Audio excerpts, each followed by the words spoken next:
नमस्कार। अब तक मैंने आपको सिखाया कि आप अपना प्रेजेंट कैसे बोलेंगे और आप अपना पास्ट कैसे बोलेंगे। आज तक मैंने आपको ये सिखाया। लास्ट क्लास मैंने आपको सिखाया कि आप अपना पास्ट में काम चल रहा हो, पास्ट में काम चल रहा था तो कैसे बोलेंगे। मैंने लास्ट क्लास आपको ये बतलाया था। जो भी सब्सक्राइबर मेरे चैनल पर नए हैं तो मेरे चैनल को सब्सक्राइब कर लीजिए, क्योंकि यहाँ पर आपको स्पोकन इंग्लिश सीखने का एक आसान माध्यम मिलता है, जहाँ पर आपको नियम को याद करने की ज़रूरत नहीं है। बिना नियम याद किए ही आप इंग्लिश को बोल सकते हैं और सेंटेंस का यूज़ कर सकते हैं। ठीक है, उम्मीद करते हैं कि आप समझ गए कि मैं क्या बोलना चाह रहा हूँ। आज का टॉपिक जो है वो पिछले क्लास से संबंधित है। लास्ट क्लास में मैंने आपको बताया था कि जब भी पास्ट में काम चल रहा हो तो हमेशा I was action plus ING बोलेंगे। ठीक है। प्ले मीन्स होता है खेलना। अगर सुबह का आप 8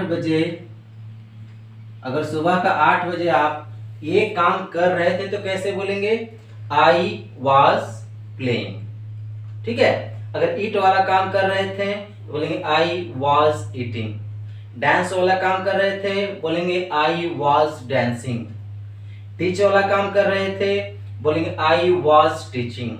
ठीक है। इस तरह से आप जो भी काम कर रहे थे आई वॉज एक्शन प्लस आई लगाकर आप बोल सकते हैं। ठीक है। लेकिन कोई क्वेश्चन आपसे करेगा कैसे? क्वेश्चन करेगा तभी तो आप आंसर दे पाइएगा ना। ठीक है। तो कोई आपसे क्वेश्चन करेगा कैसे? वो आपसे क्वेश्चन करेगा वर, बोलेगा वर यू, और एक्शन में आईएनजी लगा देगा। सपोज मान लीजिए बोला सुबह 8 बजे का टाइम दिया, वो पूछा सुबह 8 बजे at 8 AM were you taking brush, were you taking brush. ठीक है। क्या ब्रश कर रहे थे? अगर आप ब्रश कर रहे थे तो आई वॉज टेकिंग ब्रश। अगर नहीं कर रहे थे तो बोलेंगे आई वॉज नॉट, और एक्शन में आईएनजी लगा देंगे। ठीक है। बोला सुबह 9 बजे at 9 AM were you reading newspaper, were you reading newspaper. अगर आप रीड न्यूज़पेपर कर रहे थे बोलेंगे आई वॉज रीडिंग न्यूज़पेपर, और नहीं कर रहे थे तो बोलेंगे I was not reading newspaper. Example के तौर पर समझिए, पापा ऑफिस से घर आए और उन्होंने आपसे पूछ लिया कि शाम को 5 बजे आप क्या कर रहे थे। ठीक है।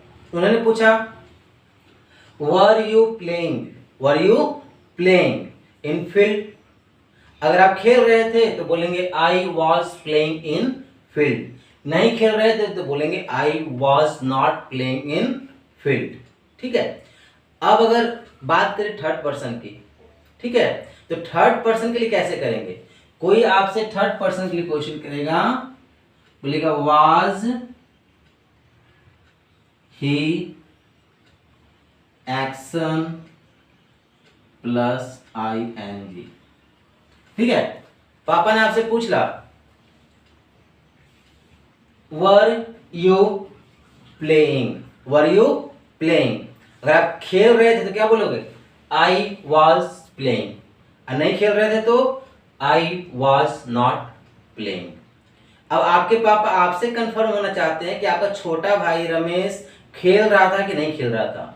उन्होंने आपसे पूछा वाज रमेश प्लेइंग। ठीक है, वाज रमेश प्लेइंग। अगर रमेश खेल रहा था तो आप क्या बोलोगे? He was playing, he was playing. और अगर नहीं खेल रहा था तो ही वाज नॉट प्लेइंग। ठीक है, आप ही की जगह शी भी रख सकते हैं, किसी का नाम भी रख सकते हैं, एक मैं सारे वीडियो में बता चुका हूं। ठीक है, अब देखिए, अब आप ही की जगह क्या रख सकते हैं? ही की जगह आप ट्रेन का नाम भी रख सकते हैं, पर्वत का नाम भी रख सकते हैं, नदी का भी नाम रख सकते हैं, झरना का भी नाम रख सकते हैं। ठीक है, कुछ भी, एनीबॉडी, कुछ भी आप रख सकते हैं। एग्जाम्पल के तौर पर, वाज बस कमिंग, वाज बस कमिंग, अगर बस आ रही थी तो बोलेंगे बस वाज कमिंग, और नहीं आ रही थी तो बस वाज नॉट कमिंग। ठीक है, इस तरह से आप पास्ट में जो काम चल रहा था उसको इस फॉर्मेट के जरिए आप इंग्लिश में यू कैन स्पीक। इस नियम को फॉलो कीजिए, पास्ट में जो काम चल रहा था उसको आप इंग्लिश में बोलिए। ठीक है, तब तक के लिए आप जितना भी फॉर्मेट मैंने आज तक बताया है उस फॉर्मेट का प्रैक्टिस कीजिए, कॉपी एक नोट तैयार कीजिए, इस नोट में जितना सारा वीडियो का फॉर्मेट दिया हुआ है सारा वीडियो को लिखिए, क्योंकि आने वाले वीडियो को आप तभी समझ पाइएगा जब आपके पास इन सारा का नोट होगा। जो चैनल पर नए हैं वो मेरे चैनल को सब्सक्राइब कर लें और अपने दोस्तों, रिश्तेदारों सभी के पास शेयर कीजिए ताकि वो भी अपना इस टॉपिक का, इस वीडियो का लाभ ले सकें। मिलेंगे आपसे नेक्स्ट वीडियो में नेक्स्ट टॉपिक के साथ, तब तक के लिए आपका धन्यवाद।